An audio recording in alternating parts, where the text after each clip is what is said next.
Bienvenidos una vez más a Basket 365, soy Denis y en este vídeo creo que de verdad voy a hacer un vídeo corto, dado que de hecho ni siquiera tenía pensado hablar de esto hoy, pretendía simplemente subir el directo de ayer, pero hemos tenido unas cuantas extensiones y renovaciones anunciadas en estas últimas horas y quiero hablar un poco de ello. Así que vamos a hablar del contrato de Willy Hernán Gómez, ahora que ya sabemos cómo será exactamente, de la renovación de Josh Hart, de la extensión de contrato de Marcus Smart, que a muchos nos ha sorprendido por la cuantía a nivel económico y de un poco la flexibilidad que le quedarán a los Celtics después de esto. Más tarde descubrimos también que Joel Embiid ha extendido su contrato por lo máximo posible y justo antes de empezar a grabar también se ha anunciado que los Celtics han conseguido una excepción de intercambio tras hacer un sign and trade de Fournier a los New York Knicks, donde han pagado ellos un par de picks para conseguirla, y nada, hablaré un poquillo de todo esto. Antes de nada, si estáis aquí me imagino que es porque os interesa la NBA, así que os animo a que suscribáis, dadle a like a este vídeo en particular si os ha gustado y comentadme abajo lo que opinéis y ahora ya sí, voy a empezar.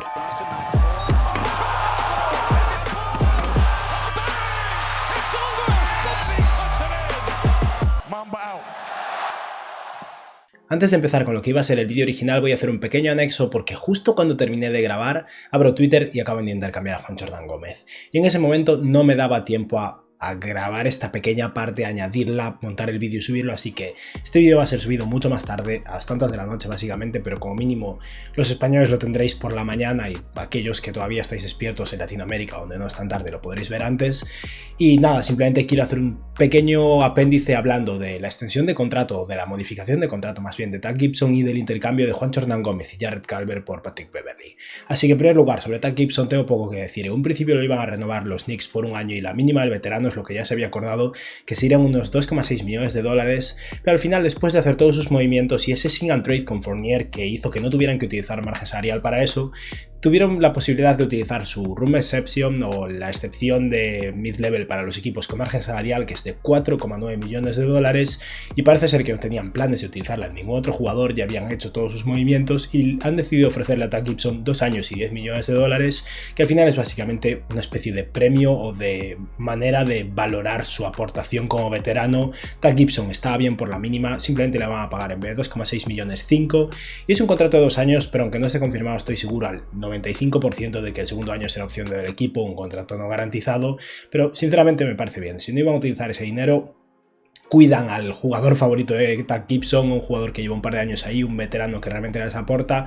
No era necesario para nada, pero no tiene nada de negativo. Si el dueño del equipo quiere pagar un poco más, a mí me parece maravilloso. Y ahora lo más importante es ese intercambio entre Minnesota y los Memphis Grizzlies, donde básicamente hemos visto a Patrick Beverley ser intercambiado a un nuevo equipo muy rápidamente. Mucha gente estaba ilusionada con Patrick Beverley formando parte de los Memphis Grizzlies por todo eso del grit and grind. Yo ya veía que iba a ser complicado porque los Grizzlies tenían 17 huecos en la plantilla o 17 jugadores en la plantilla y solo 15 huecos disponibles, o sea que iban a tener que hacer movimientos y sí que han tomado una ruta rara. Yo creía que iban a intercambiar a Patrick Beverley por algún jugador menos interesante que iban a cortar pero llevarse a cambio algún pick, y en vez de eso lo dividieron en dos contratos, en dos jugadores. Uno es Juancho Hernán Gómez, el que le queda un año de contrato porque el siguiente es no garantizado, y otro es Jarrett Culver, que es un jugador que cobra unos 6 millones este año y tiene su cuarto año de novato todavía sin garantizar, que es de 8,2 millones de dólares, o sea que podrían ser dos expirings, pero básicamente aquí lo que está haciendo Memphis es apostar a un proyecto. Ahora tienen 18 jugadores en plantilla, tienen que cortar a 3, y eso me hace dudar sobre la continuidad de Juancho Hernán Gómez para los Memphis Grizzlies. Al final, Jarrett Culver es claramente el proyecto, es un jugador de 22 años, fue el sexto pick del draft, fue un desastre, es verdad, y Minnesota lo ha regalado en cierto modo por lavar la cara en vez de cortarlo y ya está. Pues han hecho un movimiento y han conseguido a Patrick Beverley por él, es algo. Pero Jarrett Culver es un jugador que es interesante todavía, podría ser bueno a nivel defensivo, le falta sobre todo desarrollarse en ataque, no ha sido lo suficientemente productivo como para ser interesante, pero es un jugador que encaja bien en Memphis porque al final tiene potencial, es joven. Memphis está claramente intentando acumular talento joven para ver si alguno explota y simplemente van a probar suerte, igual que hicieron con Josh Jackson hace unos años y no les funcionó y lo dejaron ir a otro lado. Podrían tener a Jarrett Culver por este año y si deciden mantenerlo, si están contentos, lo mantienen por un año más por 8 millones de dólares y luego es agente libre restringido. Y si resulta ser un desastre, de todas formas posiblemente iban a cortar a Patrick Beverley. Y luego en el caso de Juancho, es verdad que encaja en el equipo porque los Memphis Grizzlies necesitan tiro, pero Juancho no puede jugar de alero y no puede jugar de center. Es un ala pivot puro a día de hoy en la NBA porque a nivel defensivo de alero es demasiado lento y no es lo suficientemente físico como para jugar de center.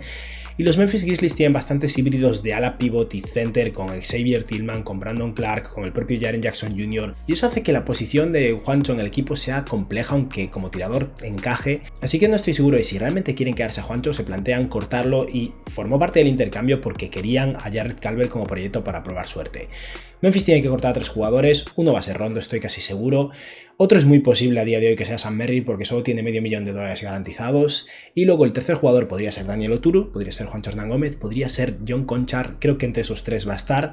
lo veremos en breves, pero espero que Juancho se quede en Memphis, me encaja mucho aquí, compartiría equipo con Santi Aldama, y si no es así, al final su contrato de este año está garantizado, o sea que Memphis le pagará $7 millones, Juancho será un agente libre y seguramente se vaya por la mínima a algún equipo y pueda aportar en un equipo donde no tenga tanta competición en su posición como con los Memphis Grizzlies y además llevarse un dinero extra, porque los $7 millones de este año ya los ha ganado. Y luego en el caso de los Minnesota Timberwolves creo que básicamente querían un jugador veterano con experiencia, es lo que intentaron con Ricky Rubio el año pasado y este año decidieron moverlo por Taurean Prince porque les encaja mejor en el equipo y han decidido sustituirlo con Patrick Beverley. Me gusta Beverley en el vestuario de los Timberwolves como veterano con mucho carácter, no estoy seguro de que vaya a aportar realmente minutos en el campo porque tiene muchos bases, escoltas y Patrick Beverley no es un jugador que vaya a encajar demasiado con todo ese talento joven que tienen, pero simplemente convierten a 2 jugadores en uno. Esto demuestra que no tenía interés en mantener a Juancho Hernangómez el año siguiente y querían mover a Jared Calvert. Estaba claro, estaban cansados ya de él después de fracasar tras drafearlo hace 2 años, escalando en el draft, enviando a Dario Saric el pick 11 para escalar al 6 y drafearlo, y al final se han liberado de él. En cierto modo lavan la cara, aunque no sea real, porque han intercambiado a Calvert y otra cosa más por un año de Patrick Beverley. Y en el caso de Juancho Hernangómez sí que me extraña un poco al final que se rindieran con él porque tal vez no sea el jugador ideal para combinarlo con Karl Anthony Towns porque necesita un ala pivot más defensivo, pero es que a día de hoy, sin Juancho, su ala pivot puede que sea Jared Vanderbilt si lo renuevan, pero no tienen muchas alternativas y Juancho realmente tenía cabida en ese equipo porque lo necesitaban. No lo han sustituido por un ala pivot, lo han sustituido por Patrick Beverley. Es verdad que Minnesota tiene como 4 huecos libres, así que tal vez hagan algo más, pero aunque no lo quisieran a largo plazo, me ha sorprendido que no lo quisieran por este año, sinceramente. Pero este es el intercambio que hemos visto y con esto vuelvo al vídeo original donde, bueno, retrocederemos un poco, estaré hablando sin conocimiento de causa y hablando más de Billy Hernangómez, de Marcus Smart y de lo que he explicado en la introducción. Voy a ir más o menos por orden cronológico, así que primero de todo quiero hablar de Josh Hart, dado que es un jugador que estaba en una situación complicada, como agente libre restringido, no súper bueno, no tenía mucho mercado, pero seguro que varios equipos estaban interesados y al mismo tiempo eran conscientes de que cualquier oferta que hicieran simplemente iba a ser igualada por los Pelicans y por eso nadie le hacía oferta. Llegado a este punto creía que Josh Hart iba a verse en una situación como creo que va a verse Lauri Markkanen, iba a tener que firmar su qualifying offer de un año y unos $5 millones para quedarse un año con los Pelicans y luego ser un agente libre sin restricciones y no tener estos problemas, pero al final ha llegado a un acuerdo muy positivo creo que para ambas partes con los New Orleans Pelicans y se quedará por 3 años $38 millones, o sea,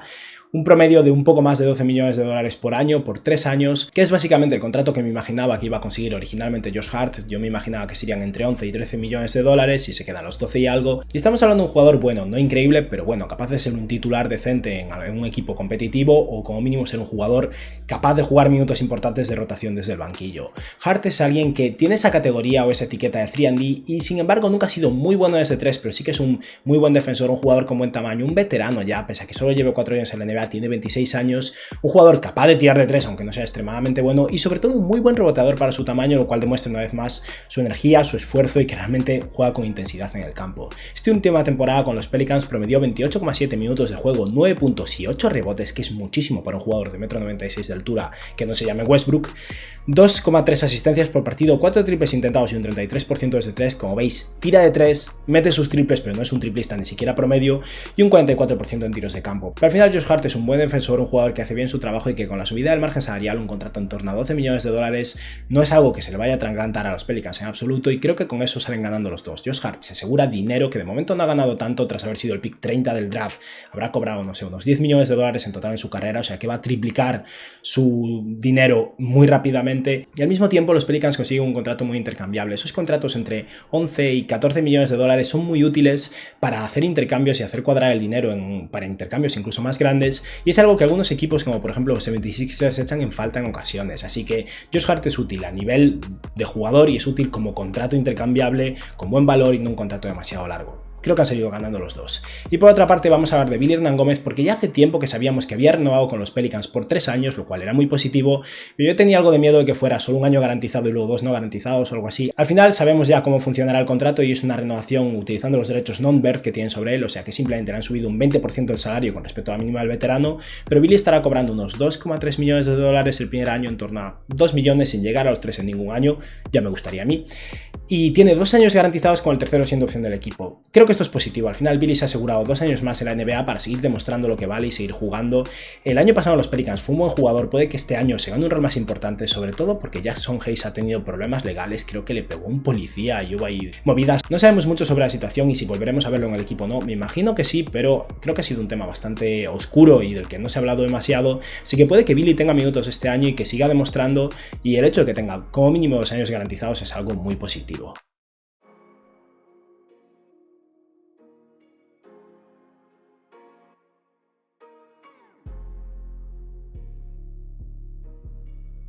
Ahora vamos a hablar de lo que me imagino que a vosotros más os interesa al venir a este vídeo, y es que es al final lo más polémico que hemos vivido en estas últimas horas y al mismo tiempo muchos sabréis que soy fan de los Celtics, y es la extensión de contrato de Marcus Smart. Smart ha renovado por 4 años 77,1 millones de dólares, que es lo máximo que podían ofrecerle. Ya lo expliqué un poco en Twitter, al final es un max contract dentro de su contexto como extensión, porque una extensión de contrato solo puede ser una subida del 20%. Si Marcus Smart el año siguiente, cuando sería agente libre en 2022, fuera agente libre, con los derechos full birth de los Celtics le podían ofrecer lo que fuera, pero como extensión de contrato solo podían subirle un 20% del salario, y eso implicaba básicamente subir de los 13 millones, 14,3 millones que va a cobrar el año que viene a 17 con algo, y luego ir escalando eso progresivamente un 8% por año. O sea que sí, es un max contract dentro de lo que podría recibir Marcus Smart, y 77 millones es mucho dinero, es cerca de lo que está cobrando Evan Fournier con los New York Knicks. Puede parecer demasiado, para mí es un poco excesivo, estaría más cómodo con Marcus Smart renovando por entre 15 y 17 millones.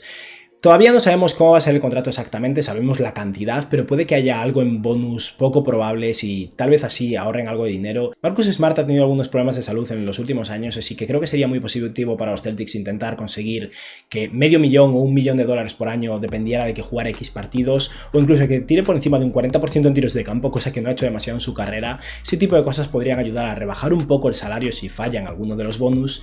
Y Marcus Smart es un buen jugador, creo que este contrato es alto, un poco, es verdad, pero me parece una buena decisión. Ojalá hubiera sido un poco menos, pero no es para tanto, es asumible. Y al final los Celtics necesitaban seriamente limpiar su reputación. Todos sabemos que ese intercambio de Isaiah Thomas por Kyrie Irving, que yo hubiera hecho cualquier día desde un punto de vista de construcción de equipo, perjudicó mucho a la imagen de los Celtics. Anthony Davis no quería ir ahí, Paul George no quería ir ahí, parece ser que era un tema serio de verdad, y que cuiden de sus jugadores, que Marcus Smart al final es el Celtic más Celtic que hay ahora mismo, es importante, y por eso creo que han tomado una decisión adecuada. Marcus Smart como jugador tal vez no valga 19 millones, pero sí que vale unos 15, así es un muy buen defensor, que este año tuvo un año flojo, es verdad, pero muy buen defensor, que se ha desarrollado cada vez más como pasador y como playmaker, es muy bueno con el balón en las manos. Su mayor problema es su toma de decisiones, porque a veces tira cosas que no debería tirar, pero ha mejorado en muchos aspectos y es un jugador sólido que todavía tiene margen de desarrollo. Smart es un jugador que para su edad ha mejorado bastante en los últimos años. Esta última temporada ha promediado 33 minutos de juego con 13 puntos, 3,5 rebotes y casi 6 asistencias,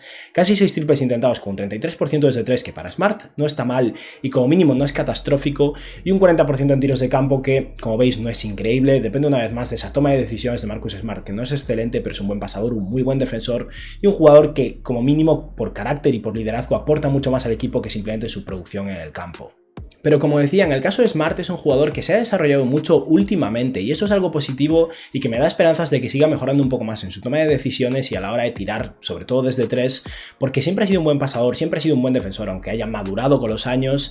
pero es un jugador que empezó siendo muy malo a nivel ofensivo cuando llegó a la NBA. Omitiendo su primera temporada donde era un rookie, es algo que no hay mucho que tener en cuenta, Smart lleva 7 años en la NBA y voy a enseñaros ahora los stats de sus 3 primeros años y luego los compararemos con los de los 3 siguientes y veréis que ha habido un desarrollo muy interesante que hace que tal vez Smart pueda acabar valiendo incluso más cerca de esos 19 millones de dólares, sin contar una vez más su personalidad, su carácter y lo que aporta al equipo como líder. De su segundo a su cuarto año en la NBA, Marcus Smart promedió casi 30 minutos de juego, o sea que muy similar ahora, 10 puntos por partido y 4 rebotes con 4,2 asistencias, 4,2 triples intentados, un 36% en tiros de campo y un 28% desde 3. Estos son números terribles, números de un jugador que si no fuera tan buen defensor posiblemente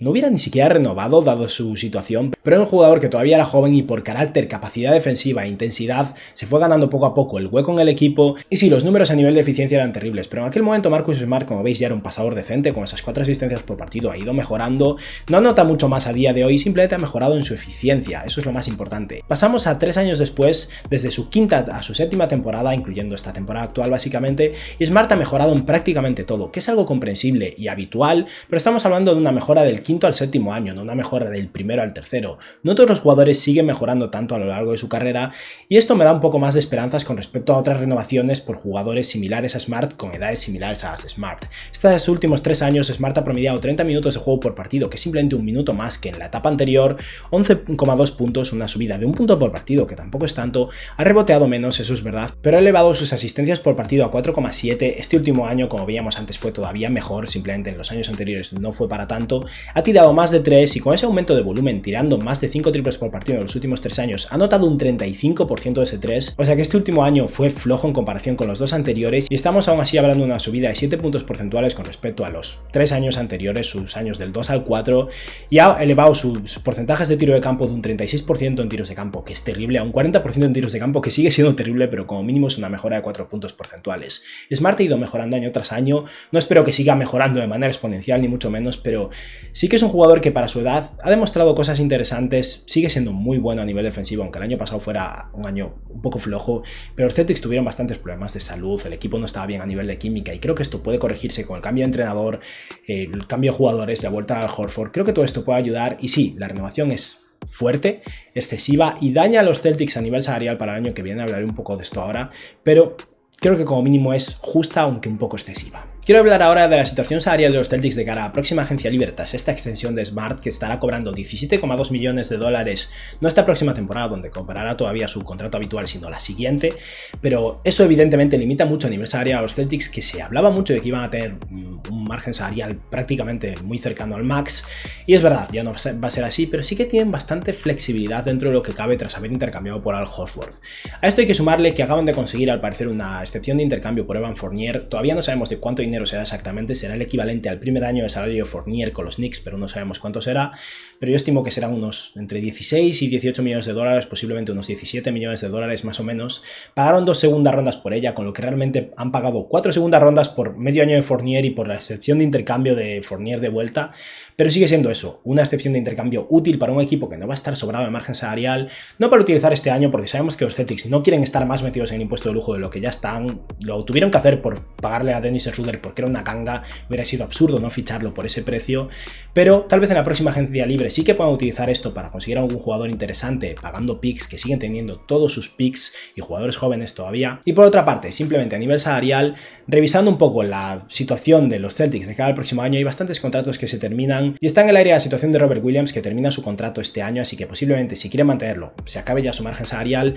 pero en el supuesto de que no quisieran mantener a Robert Williams y cortaran al Horford, que tiene garantizados aún así 14,5 millones de dólares, podrían cortar esos 14,5 millones de dólares y dividirlos en 3 años, estar pagando unos 5 millones por año, y en este supuesto mantenido todavía a todos sus jugadores en contrato de novatos como Romeo Langford, Aaron Nesmith, Peyton Pritchard, y cortando obviamente a Carter Edwards, que tendrá un contrato no garantizado y si no lo cortan este año lo cortarán el que viene. Los Celtics podrían tener unos 16-17 millones de dólares en margen salarial más o menos, estarían pagando durante 3 años unos 5 millones por Al Horford, pero esos 15 millones más o menos, 16, depende también un poco de su elección del draft, de si ya quieren usar o no, porque eso también les va a restar un par de millones, te permiten conseguir un jugador decente, no te permiten conseguir un max contract ni mucho menos, pero también les da la posibilidad de un sing and trade, conseguir un jugador todavía mejor, un jugador de por ejemplo 25 millones de dólares y enviar ellos 10 millones fuera enviando a 2 jugadores jóvenes por ejemplo, y aún así absorber un contrato muy superior, o sea que sí, van a tener algo de flexibilidad, no va a tener dinero para ir a por Bradley Beal, eso ya queda un poco descartado, a menos que realmente Bradley Beal quiera ir a los Celtics, entonces tengan que inventarse el dinero de algún modo,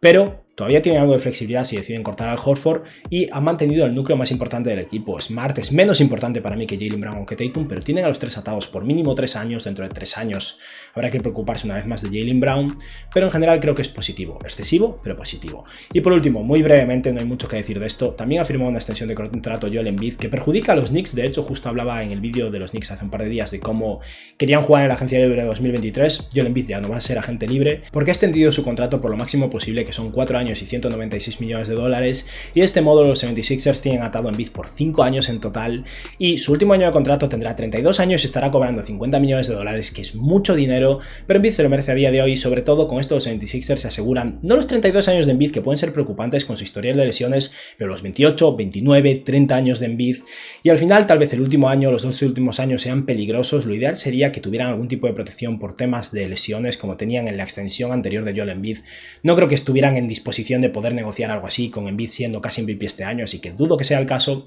pero es una extensión positiva. Les dolerá al final, desde luego, pero vale la pena, se aseguran a su jugador franquicia durante toda la etapa buena de su carrera, porque si un jugador tan físico y tan grande, no creo que sea un jugador que vaya a envejecer muy bien en sus 32, 33, 34 años, así que en ese momento ya decidirán si quieren seguir manteniéndolo, si Embiid acepta un contrato más pequeño, si les vale la pena volver a extenderlo, es algo que ya se verá, pero los 76ers con esto han salido ganando y ahora sí que solo les queda preocuparse de mover a Ben Simmons, que no va a seguir en el equipo, sería muy poco probable, y desde luego es una extensión muy positiva y una victoria para los 76ers, una derrota para la agencia libre 2023 que se ha aflojado mucho. Y bueno, esto ha sido todo por hoy, espero que os haya gustado el vídeo y que tengáis un buen día. Adiós.